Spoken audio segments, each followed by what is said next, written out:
మన విశ్వాసం ఆయన పరదేశంలో ఉన్నాడు. అయితే వాక్యం ఏం చెప్తుంది చూద్దాం. 87వ కీర్తన 87వ కీర్తన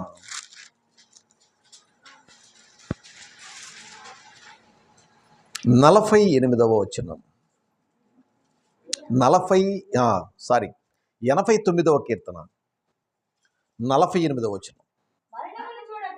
మరణమును చూడక బ్రతుకు నరుడు ఎవడు అన్న పక్కన ఒక క్వశ్చన్ మార్క్ కనపడుతుంది మీకు. ఆ పాముల గుర్తు ఒకటి కనపడుతుంది, అది క్వశ్చన్ మార్క్ అనమాట. మరణమును చూడక బ్రతుకు నరుడు ఎవరు అని ఒక క్వశ్చన్ మార్క్.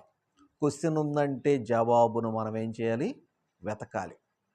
క్వశ్చన్ ఉందంటే జవాబును మనం ఏం చేయాలి? వెతకాలి. ఎక్కడ దొరుకుతుంది వెతకాలంటే? బైబిల్లోనే అన్నీ ఉంటాయి.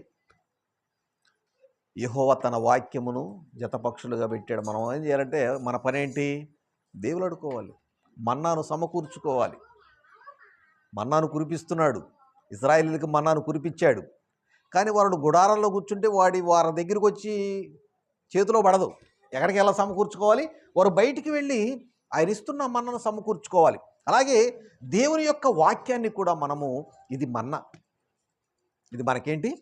మన్నా, పరలోకపు జీవాహారం, తండ్రి మనకు అనుగ్రహించిన నిత్య జీవాహారము వాక్యం. దీన్ని మనం ఏం చేయాలి? ఎప్పటికప్పుడు భద్రపరచుకోవాలి. అయితే ఇక్కడ మరణమును చూడక బ్రతుకు నరుడు ఎవరు అని ఒక క్వశ్చన్. ఈ క్వశ్చన్కి జవాబును మనం వెతుకుదాం, వాక్యంలోనే వెతుకుదాం. లూకా సువార్త 2వ అధ్యాయము 26వ వచనం. ఈయనకి ఒక వరం ఉంది. అతడు ప్రభు యొక్క క్రీస్తును చూడక మునుపు, అమ్మా నువ్వు కుర్చీలో కూర్చో, స్టూల్ మీద కుర్చీలో కూర్చో.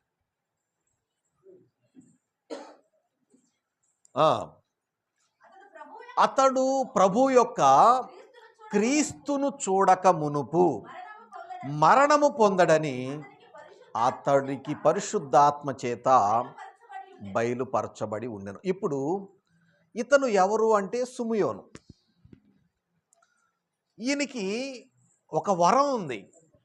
మంచి గొప్ప భక్తిపరుడు, ఇజ్రాయేల్ నిరీక్షణ కొరకు ఎదురు చూస్తున్నవాడు, దేవుని కొరకు బ్రతికినవాడు, లోకాశలను విడిచిపెట్టినవాడు, దేవుని మీదే ఆశ పెట్టుకొని బ్రతుకుతున్నవాడు. ఇతడు ఇజ్రాయేలీల రక్షణ కొరకు ఆశ పెట్టుకున్నాడు, ఇజ్రాయేల్ విమోచన కొరకు. ఈయన ఆశ ఏంటని అడిగితే, సిమియోను యొక్క ఆశ ఏంటయ్యా అని అడిగితే రెండు కోరికలు చెప్తాడు. రెండు కోరికలు చెప్తాడు. ఏం కోరికలు చెప్తాడంటే, మొదటిగా ఇజ్రాయేల్ అందరూ కూడా రక్షణ పొందాలి, ఈయన కోరిక, మొదటి కోరిక. రెండవ కోరిక ప్రభు యొక్క క్రీస్తును చూడాలి. ఇది 2 కోరికలు. మనం అడిగామనుకో, మనల్ని దేవుడు మనకి వచ్చి అమ్మా నీకు 2 కోరికలు కోరుకోండి, మనం ఏం చేస్తాం? మేము కోరుతాం, పోసపాడు పల్లెల్లో ఉన్నవారు రక్షణ ఇవ్వయ్యా చాలు అంటావా? ఊరెట్టబోతే నాకెందుకు, నాకు డబ్బు కావాలి అంటాం. నేనైనా అంతే, మీరే కాదు నేనైనా అంతే. మా స్వభావం అది, మానవుని యొక్క స్వభావాలు. నేనైనా అంతే. వరం దగ్గరికి వచ్చినప్పుడు ఏం వరం అడుగుతాం? ఏదైతే మనకి అవసరమో దాన్ని అడుగుతూ. కానీ సిమియోను మాత్రము ఏమడిగాడో తెలుసా? 2 వరాలు అడుగుతున్నాడు. 2 వరాల్లో కూడా మొదటి వరం ఏమో ఇజ్రాయేల్ రక్షణ కొరకు.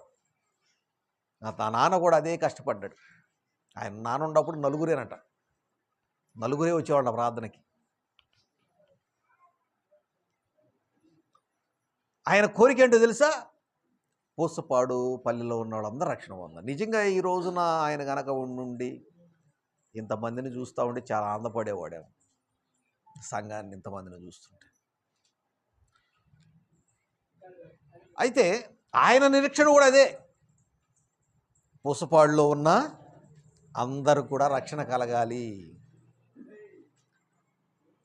తర్వాత ఏ రోజు కూడా ఆయన ప్రార్థన చేస్తున్నప్పుడు నన్ను ఆశీర్వదించయ్యా, నాకు ధనాన్ని ఇవ్వయా అని అడిగిన ఆనవాళ్ళు ఏ రోజు కూడా లేదు. ఎప్పుడు కూడా ధనాన్ని ఇష్టపడేవాడు కాదు. అసలు ధనం అంటే ఆయన పెద్దగా అంటే ధనం వద్దని కాదు, ధనం అవసరం. కానీ దేవుని పరంగా వచ్చే ధనం మీద ఆశ పెట్టుకునేవాడు కానీ ఏ రోజు కూడా ధనం కొరకు పరిగెత్తేవాడు కాదు. ఏ సమయానికి ఆ సమయానికి దేవుడిస్తాడు అని ప్రతి విషయంలో దేవుని మీద ఆధారపడుతూ ఉండేవాడు. అయితే ఈ సిమియోను కూడా ఇశ్రాయేలీల రక్షణ కొరకు ఒక కోరిక, రెండవ కోరిక ఏంటి? క్రీస్తు యొక్క ప్రభు యొక్క క్రీస్తును చూడాలి. నేను చూడక మునిపే మరణం చూడకూడదు. ఆయన చూసిన దాకేం చూడకూడదు? మరణాన్ని చూడకూడదు. ఆయన కోరిక అది. ఇక ఆ క్రీస్తు కొరకు కనిపెడుతున్నాడు. ఆయన కోరికలు అవే. ఈయనేం చూడకూడదని కోరుకుంటున్నాడు? ఎవరిని అంటే చావుకు రాకూడదని కోరుకోవట్లా. ఆ ప్రభు యొక్క క్రీస్తును చూడిన తర్వాత చచ్చిపోయిన ఇబ్బంది లేదు, ఆయన చూసే చచ్చిపోవాలి అని పరిశుద్ధాత్మ చేత బోధించబడిన వాడై ఏం చేస్తున్నాడు? ఆయన ఆత్మవశుడై అతడు దేవాలయములోనికి వచ్చి అంతటా ఆయన అప్పుడు పరిశుద్ధాత్మ చేత బోధించబడ్డాడు కదా, ఆ పరిశుద్ధాత్మే ఆయన నడిపించుకొచ్చాడు. ఏ పరిశుద్ధాత్మ చేత బోధించబడ్డాడో ఆ పరిశుద్ధాత్మ చేత ఆత్మపరవశుడై, అప్పటికి ఆయన వస్తాడని ఆయనకి తెలియదు, అక్కడికి ఆయన తీసుకొని వస్తారని తెలియదు, ఆ క్రీస్తు అని ఆయనకి తెలియదు. ఎప్పుడైతే ఆ యోసేపు మరియమ్మలు ఆయనను దేవాలయంలో తీసుకొని వచ్చారో 8వ దినమున, ఆ సమయానికి ఈయన కూడా ఆత్మపరవశుడై ఆత్మను తీసుకొని వెళ్ళిపోయింది. వెంటనే ఆ బాలుడుగా ఉన్న రక్షకుని చూసి చేతు పట్టుకొని ఏమంటున్నాడు? నాథా, ఇప్పుడు నీ మాట చొప్పున ఆ సమాధానముతో నీ దాసుని పోనిచ్చు. తండ్రి గారు కూడా అట్లా వెళ్ళిపోయాడు, సమాధానంతో వెళ్ళిపోయాడు. ఎందుకంటే బాధ్యత అంతా కూడా, భారం అంతా కూడా వ్యక్తికి అప్పచెప్పేశాను, ఇక నా మీద భారం లేదనుకున్నాడు. భారం అంతా కూడా తల మీద ఉన్న పెద్ద మోపుని ఏం చేశాడు? దింపింకు నా నెత్తి మీద పెట్టాడు. ఇక ఆయనకి ఏమైంది? నెమ్మది వచ్చేసింది, సమాధానం వచ్చేసింది. పెద్ద మోపు మోస్తున్నాడు, ఆ మోపు తీసుకొచ్చి ఎక్కడ పెట్టాడు? నా తల మీద పెట్టాడు. అంటే సంఘము యొక్క భారం.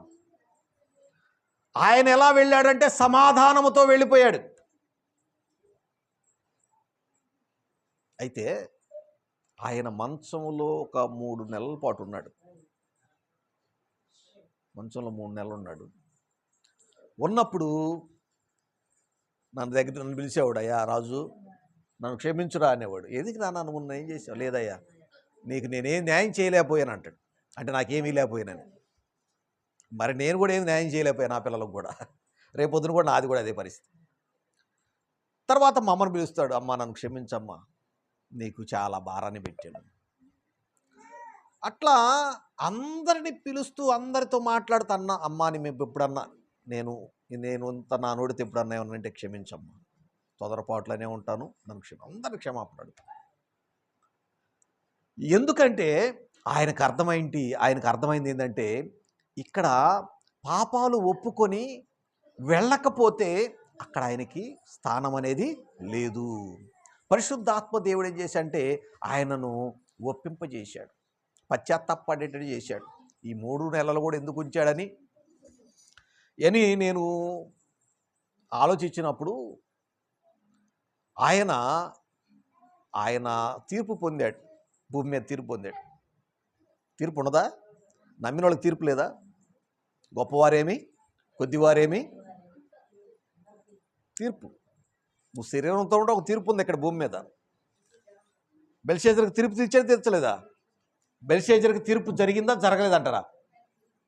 అన్నాడు కదా, మెనెటికల్ ఉపార్సిన్, నిన్ను త్రాసులో తూచినప్పుడు తక్కువగా కనపడ్డావు కాబట్టి నీ ప్రభుత్వాన్ని తీసేస్తున్నాను, నిన్ను తీసేస్తున్నాను, నీ రాజ్యాన్ని కూడా తీసేస్తాను. తీర్పు అయిపోయింది. అయితే నాన్న ఆ గవర్నమెంట్ హాస్పిటల్లోనే చనిపోయాడు. నాకు చనిపోయాడని ఫోన్ వచ్చింది, వెళ్ళాను. వెళ్ళినప్పుడు ఆయన పాదాలను పట్టుకున్న ఫస్ట్ పాదాలను తాకి పట్టుకుని, ఎందుకంటే ఆ పాదాలు ఎంతో సేవ చేసి. వాక్యం చెప్తుంది, సువార్త ప్రకటించు అని పాదములు సుందరములు. ఆయన పాదాలు పట్టుకున్నాను. అయ్యా నాకు కూడా సేవ చేసే గొప్ప మనసు నువ్వు అని దేవుణ్ణి అడిగాను. ఆ పాదాలు పట్టుకొని ఆ దేవుణ్ణి అడిగాను ఈ సేవ చేయడానికి సహనాన్ని. బుజ్జిమాంటి అంటా ఉంటుంది, అయ్యా నీకు ఎప్పుడన్నా ఇబ్బంది కలిగినా సరే మమ్మల్ని వదిలిపెట్టి మాత్రం వెళ్ళొద్దా. బుచ్చిమాంటి కూడా అదే మాట్లాడుతుంది. బుచ్చిమాంటి మీరు చాలామంది వందనమ్మ అమ్మగాని అయ్యా నీకు ఎప్పుడన్నా బాధ కలిగినా సరే దయచేసి మమ్మల్ని వదిలిపెట్టి మాత్రం నువ్వు వెళ్ళను. నేను మరణం వరకు నమ్మకంగా దేవుని కోసం, మీకోసం కాకపోయినా దేవుని కోసం సేవ చేస్తా, బాధ్యతలు అప్పచెప్పాడు కాబట్టి. దేవుని స్తోత్రం చెప్దాం. అయితే నా కోరిక ఏంటో తెలుసా? ఆయన కోరికే నా కోరిక, మా నాన్న కోరికే నా కోరిక కూడా. నా కోరిక అయితే ఈ యవన బిడ్డలు, పురుషులు అందరూ కూడా మందిరంలోనికి రావాలి, అందరూ రక్షణలోనికి రావాలి, అనేకులకు ఒక మాదిరికరంగా బ్రతకాలి అనేది నా కోరిక. అలా బ్రతికినప్పుడు నిజంగా నేను చేసే సేవకి ఫలితం దక్కినట్టు, నేను చేస్తున్న సేవకి ఫలితము దక్కినట్టు. అలా జరగకపోయినప్పుడు నేను సమాధానంతో పోవాలనేక. సిమియోను క్రీస్తును చూసి సమాధానంతో పోయాడు. మా నాన్న నాకు బాధ్యతను అప్పచెప్పి సమాధానంతో పోయాడు. నేను ఈ కోరికను చూడకపోతే నేను సమాధానంతో పోను. ఆ సమయం వచ్చినప్పుడు ఏదో లోటు మిగిలిపోయింది నాకు అనుకుంటాను. మానవుడు చనిపోయే అరగంటలంట తన జీవితంలో చేసిన అన్నీ గుర్తొస్తాయంట. అరగంట సమయంలో తను ఏమేమి చేశాడో మొత్తం రికార్డు గుర్తొచ్చిందంట. నా కోరిక ఏంటంటే నేను ఏమి చెయ్యకుండా వెళ్ళిపోతున్నాను అని బాధపడకూడదు. అన్ని నెరవేర్చి వెళ్ళిపోతాను దేవుని కోరకని సంతోషంగా వెళ్ళిపోవాలి. అది గొప్ప మరణం. ఇక నేను అన్ని పౌలు భక్తుడు చెప్తాడు, నేను మంచి పోరాటం పోరాడా. ఆ తీర్మానం ఉండాలి. మంచి పోరాడాను, నా పరుగునిక భూమి మీద కడముట్టి చేస్తున్నా. అంటే ఈ పరుగు భూమి మీద ముగిసిపోయింది, కానీ అక్కడ మొదలైంది పరుగు. మళ్ళా ఎక్కడ మొదలవుతుంది? ఆయన దగ్గర మొదలవుతుంది. ఇక్కడ మాత్రం ప్రస్తుతానికి పరుగు అనేది ఆగిపోతుంది. అక్కడ మళ్ళీ పరుగు కొనసాగిస్తాను. అయితే ఈ భూమి మీద నేను పరిగెత్తిన పరుగుకి దేవుడు నాకు ఇచ్చేదేంటో తెలుసా? జీవ కిరీటము, నిత్యము జీవించే జీవ కిరీటాన్ని ఇస్తున్నాడంటూ నాకు మాత్రమే కాదు, నాలాగా ఎందరైతే బ్రతుకుతారో దేవుని కొరకు వారందరికీ కూడా దేవుడు ఆ జీవ కిరీటాన్ని అనుగ్రహిస్తాడు.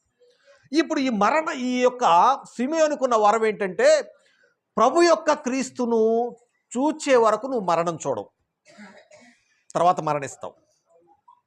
అప్పుడు మాత్రం మరణము చూడవు. తర్వాత మరలా మనము ఇంకొక మాట చూద్దాం.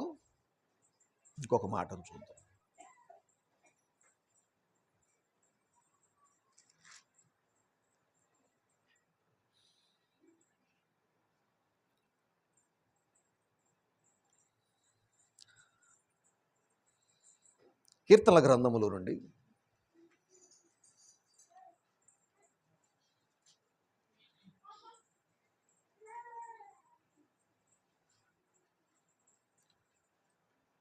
49వ కీర్తన 7వ వచనం చూద్దాం. 49వ కీర్తన 7వ వచనం చదవమ్మా. ఎవడును ఏ విధము చేతనైనను తమ సహోదరుని విమోచింపలేడు. వాడు ఏం చూడక, కుళ్ళు చూడక నిత్యము బ్రతుకున్నట్లు వాని నిమిత్తము దేవుని సన్నిధిని పశ్చాత్తాపము గలవాడు. అక్కడ సరిగ్గా చదవాలమ్మా. ఏంటంటే, ఎవడును ఏ విధము చేతనైనను తమ సహోదరుని విమోచింపలేడు. వాడు కుళ్ళు చూడక నిత్యము బ్రతుకున్నట్లు వాని నిమిత్తము దేవుని సన్నిధిని ప్రాయత చిత్తము చేయగలిగిన వాడెవడు కూడా భూమి మీద ఎవ్వడు కూడా లేడు.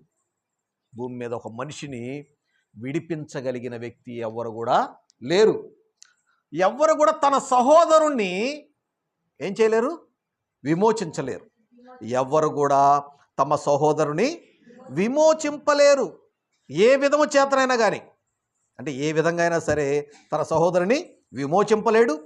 వాడు సమాధి చూడక నిత్యము బ్రతుకున్నట్లు, మరణము లేదా సమాధి చూడక నిత్యము బ్రతుకున్నట్లు వాని నిమిత్తము దేవుని సన్నిధిని ప్రాయశ్చిత్తము చేయగలవాడెవడు లేడు. మనుషుల్లో అయితే మరి ఎవరున్నారు? ఇది మనుషులకు అసాధ్యమేమో కానీ ఒక ఆయన మాత్రం ఉన్నాడు. అంటే విమోచించగలిగిన ఆయన, సమాధి చూడకుండా బ్రతికించగలిగిన ఆయన ఉన్నాడు. ఆయనే మన ప్రభు అయిన యేసుక్రీస్తు వారు. ఆయనను అంగీకరిస్తే, ఆయనను వెంబడిస్తే, యేసుక్రీస్తు నా సొంత రక్షకుడే నువ్వు నమ్మితే, నువ్వు చేసిన పనులన్నిటికీ, అప్పటి వరకు చేసిన పాపాలన్నిటినీ ప్రాయచిత్తముగా క్రీస్తు ముందు క్షమాపణ పొంది బాప్తిస్మము పొందితే నువ్వు రక్షించబడతావు. నీవు రక్షించబడతావు. నిన్ను రక్షించగలిగిన వాడు ఆయనే. ఆయన నీ విమోచకుడు. ఆయన నీ కుటుంబంలో మొట్టమొదటి సహోదరుడు. ఆ కుటుంబానికి కుమారుడు. ఆ కుటుంబానికి కుమారుడు. ఆ కుమారుడు రక్షించగలిగిన వాడు. భూమి మీద ఉన్న సహోదరులలో ఎవడు కూడా ఏ విధము చేతనైనాను విమోచించలేడు. కానీ అందుకే విమోచించలేడు కాబట్టి ప్రతి కుటుంబానికి కుమారుడు అనుగ్రహించాడు. నాకు కుమారుడు, మీకు కుమారుడు, అందరికీ కుమారుడు. ఆయన దైవ కుమారుడు. ఆ కుమారుడు అందరినీ విమోచించగలడు.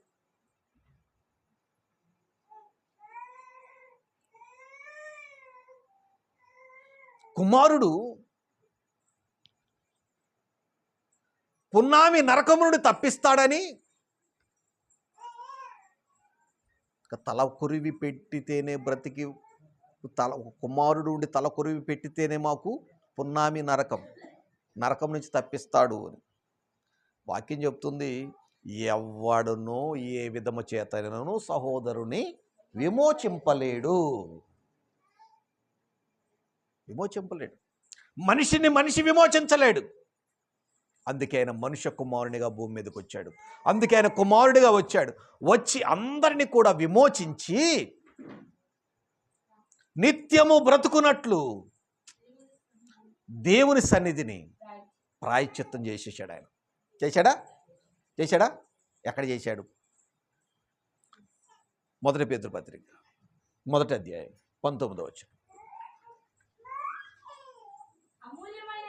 అమూల్యమైన రక్తము చేత అనగా నిర్దోషమును నిష్కళంకమునైన గొర్రెపిల్ల వంటి క్రీస్తు రక్తము చేత విమోచించాడు. అది మనకు తెలుసు అంట.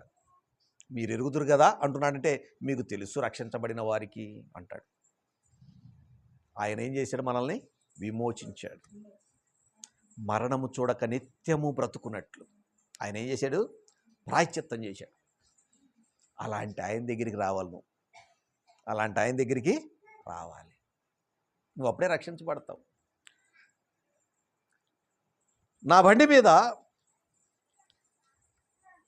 నానా వచ్చుతూ ఉండేవాడు. బండి మీద తీసుకెళ్తూ ఉండేవాడిని. అన్నయ్య ఉండేవాడు. వాడిని కూడా తీసుకెళ్తూ ఉండేవాడిని. ఈరోజు నా బండి ఎక్కడానికి వాళ్ళిద్దరూ లేరు. నాతో కలిసి ఉన్నవారే. ఒక వ్యక్తి ఏమో ఆయుష్కాలము దాదాపుగా 67 సంవత్సరాలు. ఒక వ్యక్తికి ఏమో దాదాపుగా చనిపోయే సమయానికి 37 సంవత్సరాలు. అంటే మరణానికి వయసుతో సంబంధం లేదు. అప్పటి వరకు నీతో ఉన్నవారే, అప్పటి వరకు నీతో జీవించిన వారే ఈ రోజున లేరు. ఏదో ఒక రోజు మనం కూడా ఉండం. ఉన్న రోజే ఆలోచించాలి. ఈరోజు నేను భూమి మీద ఉన్నాను, రేపు చనిపోతే నా పరిస్థితి ఏంటి? ఈ రాత్రి నేను చనిపోతే నా పరిస్థితి ఏంటి? ఎక్కడికి వెళ్తాను నేను? నన్ను ఎవరు కూడా విమోచించలేరు కదా. నిత్యము బ్రతుకున్నట్లు విమోచించే వ్యక్తిగా దగ్గరికి నేను వెళ్ళాలి. ఆ వ్యక్తిని నేను అంగీకరించాలని నీవు తీర్మానం చేయగలిగితే నువ్వు రక్షించబడతావు. తీర్మానం చేసుకో. ఎందుకంటే ఏ సహోదరుడు ఏ విధము చేతనైనను ఎవరిని కూడా విమోచించలేడు. మీరు అనుకోవచ్చు, నా కుటుంబంలో నేను రక్షణ పొందితే నా భర్త కూడా నాతో పాటు రక్షణలోకి వస్తాడని. నువ్వు రక్షణ పొందితే నీకే రక్షణ. నువ్వు పొందితే నీకే. నీ భర్త పొందితే నీ భర్తకే. నీ భర్తకు పొందాడని నీకు రాదు. లేకపోతే మీ పిల్లలు సేవ చేస్తున్నారని మీకు రాదు. ఎవరి సేవ వాళ్ళదే. వాని క్రియలు వాని వెంట నువ్వేం చేస్తే నీ ఎంబడబడి వస్తాయి. గ్రీకు సామ్రాజ్యానికి అధిపతి అయినటువంటి అలెగ్జాండర్కి అర్థం గల వాక్యం అర్థం కాక అన్నాడు, నీ చచ్చిపోయి వెళ్ళేటప్పుడు ఏమీ తీసుకొని వెళ్ళటలేదు, ఎంతో సంపాదించాను, నా చేతులు బయట పెట్టడంట.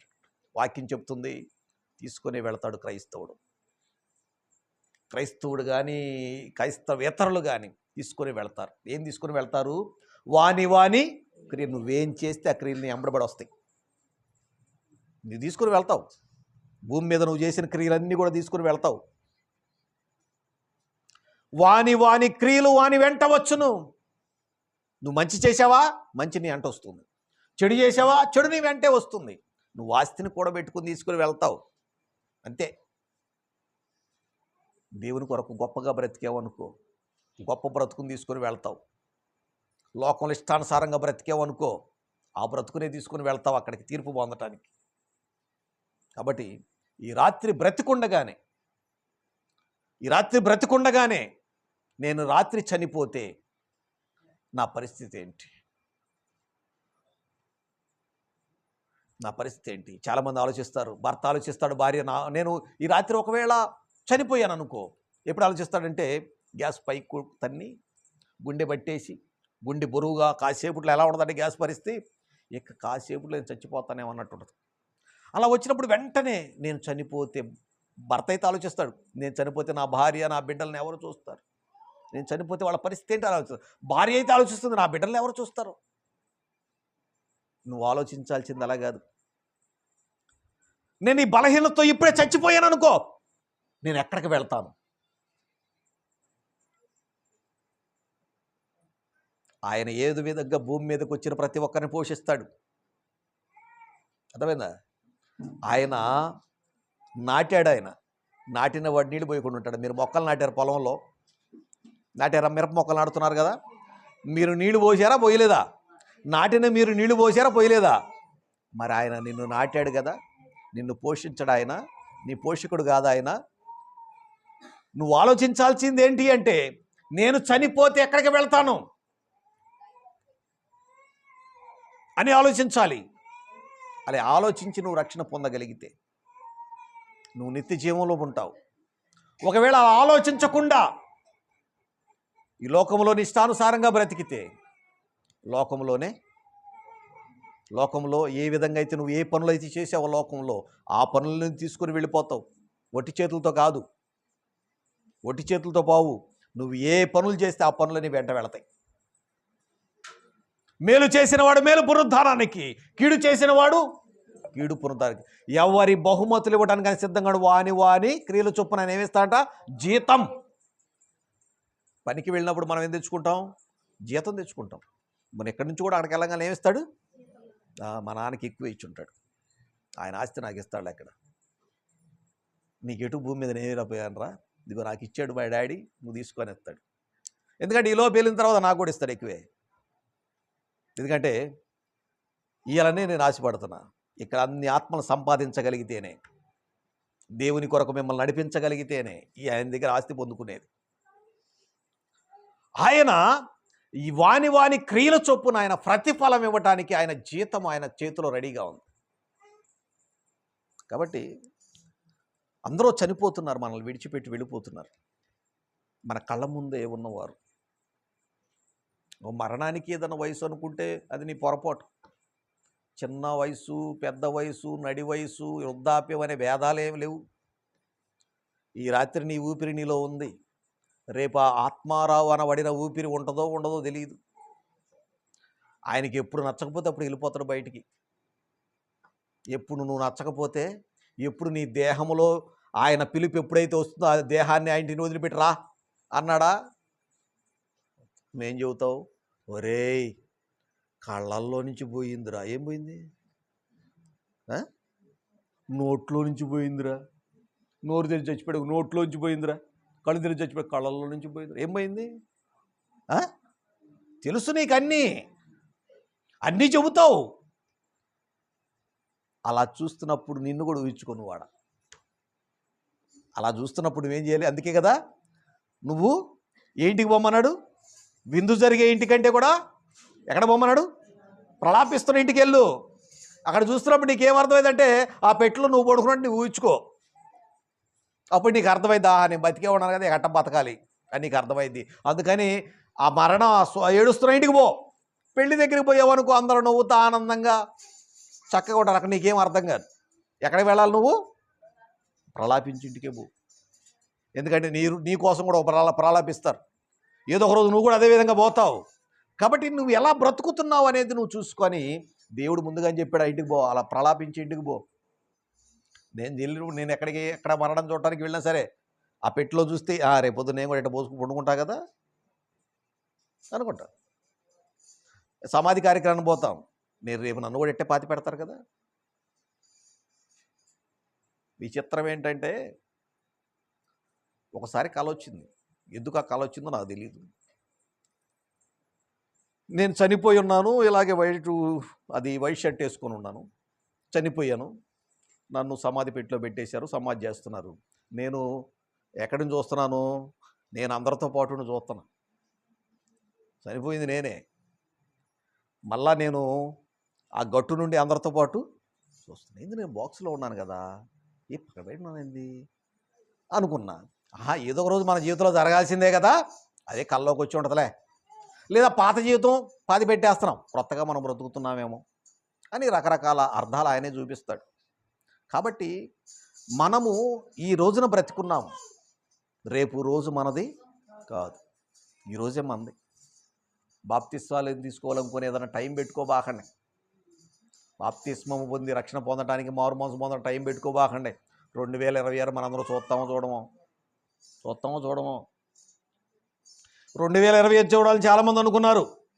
2019 అనుకున్నవాడు లేడు, ఇప్పుడు 2021 అనుకున్నవాడు లేడు. కరోనా దెబ్బకు పోయారు. అదే మమ్మల్ని ఏం చేసిద్దని అనుకున్నారు. కంటికి గడపడలా, ముక్కులో దూరింది, నోట్లో దూరింది, కళ్ళలో దూరింది, వెళ్ళిపోయింది. వెళ్త ఊపిరి మీద కొట్టింది దెబ్బ, కిడ్నీల మీద కొట్టింది, గుండె మీద కొట్టింది, దెబ్బకు చచ్చిపోయి. దాని పని ఏంటంటే ఊపిరాడకుండా చేసింది. చూసామా, ఉన్నామా, లేము. అందుకే చెప్తాడు, కొంతసేపు కనపడి అంతలోనే మాయమైపోయే ఆవిరి వంటి బ్రతుకు నీది. అలాంటి బ్రతుకులో ఉన్నప్పుడే నువ్వు మారు మనసు పొందు. అలాంటి బ్రతుకులో ఉన్నప్పుడే మారు మనసు పొందు. సమయం నీకుంది కదా, సమయం నీకు ఇచ్చాను కదా, ఫలానా వ్యక్తి ద్వారా ప్రకటించాను కదా, నువ్వు మారు మనసు పొందు. నాన్న గురించే దిగులు లేదు. చక్కగా మీకు సేవ చేశాడు, మీకు ఆయన తరపున సేవ చేశాడు. ఎందుకంటే ఆయన చెప్పిన సేవ చేశాడు, ఆయనకు నచ్చినట్టుగా బ్రతికాడు. ఆయన నిత్య జీవంలో ఉన్నాడు, ఆయన గురించి దిగులు పడాల్సిన అవసరం లేదు. అందుకే మమ్మల్ని కూడా ఏడవద్దని చెప్పి చనిపోయిన రోజు వాక్యానికి వ్యతిరేకం అవుతాం. అప్పుడు మనం వాక్యం ఏం చెప్తుంది? మీరు దుఃఖించకుండా నిమిత్తము ఏం చెప్తున్నాడంటే ఆయన, మీరు దుఃఖించకుండా నిమిత్తం విషయాలు చెప్తున్నాను. ఏంటి చూడండి, దశలోనికి పత్రికలో కనబడుతుంది. మీరు దుఃఖించకుండా నిమిత్తము సహోదరులారా, నిరీక్షణ లేని ఇతరుల వలె మీరు దుఃఖించుకుండుట నాకు ఇష్టం లేదు. ఇతరుల వలె మీరు దుఃఖించుట నాకు ఇష్టం లేదు. దుఃఖపడకూడదని ఈ మాట చెప్తున్నాను అంటాడు. దుఃఖపడకూడదని నిరీక్షణ ఇతరులకు ఉండదు. మరి రక్షణ పొంది నీకేముండాలి? ఏముండాలి? నీకు నిరీక్షణ ఉండాలి. బాధ లేకుండా ఉండదు. ఎందుకంటే కలిసి ఉన్నారు, పెంచాడు, పెద్ద చేశాడు. చిత్రం ఏంటంటే నాకు తెలిసిన కానీ నన్ను ఎప్పుడు దెబ్బ వేయలేదు, ఒక్క దెబ్బ కూడా కొట్టలే. ఆయన కొట్టడమే కాదు, ఎక్కడ చిన్నపిల్లలు కనపడ్డా సరే ఎవరైనా కొడతన ఊరుకోడు. ఎవరైనా గదుగుతున్నా ఊరుకోడు. ఆయనకి అంత ఇష్టం పిల్లలంటే. ఇప్పుడు మా పిల్లలు ఉన్నారు, చిన్నప్పుడు వీడిని కొడతా ఉండేవాడు తేజ అని. ఇట్లా మా పిల్లల్ని కొడతా ఉండేవాడు, భయం చెప్తా ఉండు. మా నాన్న ఊరుకోడు వాళ్ళు కొడతంటే. రేయ్ నేను కొట్టానంటారు, నేను కొట్టాను వాళ్ళు కొడతాను నువ్వు అనేవాడు. అంత ప్రేమ పిల్లలంటే ఆయనకి. నన్ను ఎప్పుడు కొట్టలా చిన్నప్పటి నుంచి. రోజు నాకు పాకెట్ మనీ కింద ₹2 ఇచ్చేవాడు చిన్నప్పుడు. ఆ ₹2 చాలా వచ్చాయి. ఏ రోజు కూడా ఒక రోజు ఇచ్చేవాడు. నలుగురుంటే నలుగురికి 4 రోజులు ఇచ్చేవాడు. ఆయన సంపాదన అప్పుడు ₹50. ఈ నలుగురికి కొనుక్కోవడానికి ఇచ్చేట్లో ₹10 పోయింది. మాకు ఏ రోజు కూడా భోజనానికి లేకుండా లోటు ఏ రోజు చేయలే. ఏ రోజు మేము పస్తులు ఉండలా. అట్టా చూసుకోగలిగాడు మమ్మల్ని. అలా చూశాడు. తర్వాత మేము పెద్దోళ్ళు అయిన తర్వాత మాకు ఏ రోజు కండిషన్లు పెట్టలే ఆయన. మా ఇష్టానికి వదిలేసాడు. ఇక ఆయన భారాన్ని చూసాం. 10థ్తో ముగించేసాడు పెద్దోడు. నేను కూడా అంతే ముగించేశాను. మేము ఆ పనుల్లో మేము ఎన్నుకున్న పనులు చూస్తే ఆ పనుల్లోనే ఉన్నాము. ఆయనకు భారాన్ని తగ్గించాం. ఈ చిన్నవాడిని చదివించగలిగాం. అలా ఈ కాలము కొనసాగుతూ వచ్చింది. తర్వాత నేను మధ్యకాలంలో ప్రైవేట్గా రాస్తూ చదవగలిగాను. ఏదైనా దేవుని కృప. విషయం ఏంటంటే ఇక్కడ మనం మాట్లాడుకుంటున్న విషయం, మనం కూడుకున్న విషయం, ఆయనైతే మన మధ్యలో లేండు కానీ క్రీస్తు దగ్గర ఉన్నాడు, తండ్రి దగ్గర ఉన్నాడు. మనం చనిపోతే ఎక్కడ ఉంటాం? ఆ క్వశ్చన్ ఈ రాత్రికి మీరు వేసుకోండి. వాక్యం ఏం చెప్తుంది? మరణము చూడక బ్రతుకున్నారుడెవడో. ఈ క్వశ్చన్ మిమ్మల్ని వేసుకోండి. ఈ రోజు ఆ క్వశ్చన్ వేసుకోండి. మరణము చూడక బ్రతుకున్నాడు ఎవడు? పాతాళ వశము కాకుండా రక్షించగలిగింది ఎవరు అన్న క్వశ్చన్ నువ్వు వేసుకుంటే వెంటనే జవాబు ఒకటే కనపడతాడు. ఏసే జవాబు, ఏసే జవాబు, ప్రభు ఏసే జవాబు. నీకన్నిటికీ జవాబు ఆయనే. ఆయన పాదాల దగ్గరికి నువ్వు రాగలిగితే, ఆయన నువ్వు రక్షకుడిగా అంగీకరించగలిగితే నువ్వు రక్షించబడతావు. ఆయన విమోచించగలిగిన వాడు విమోచకుడు ఆయన మాత్రమే. ఆయన మార్గముగా ఉన్నాడు. కాబట్టి నేను మీతో చెప్పేది ఏంటంటే, నాకు ఒక విశ్వాసం, ఒక నమ్మకం ఉంది. ఈ రోజున మీతో ఉన్నాను, ఇంకో రోజున అది కాదు.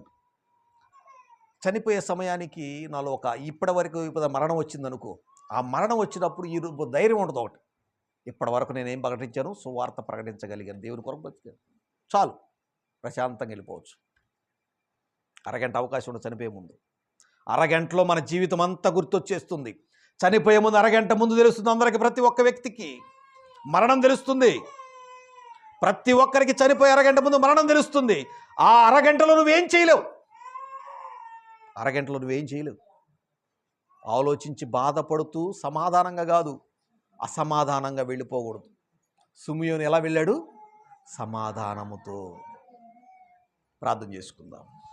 మహాపరిశుద్ధులైన మా కన్న తండ్రి, మహిమ రాజు శ్రేష్టమైన పాదాలు, మీ కుమారుడు మా తండ్రి గారైనటువంటి ఈ సంఘ కాపరైనటువంటి మీ దాసుడిని మీ సన్నిధానంలో పిలిచారు. ఈ భూమి మీద తన పరుగు ముగించుకొని రానాయనా, ఇక నీకు ఇక్కడ పని అయిపోయింది, నువ్వు నా దగ్గరికి వచ్చేసే అన్నాడు. వెంటనే తన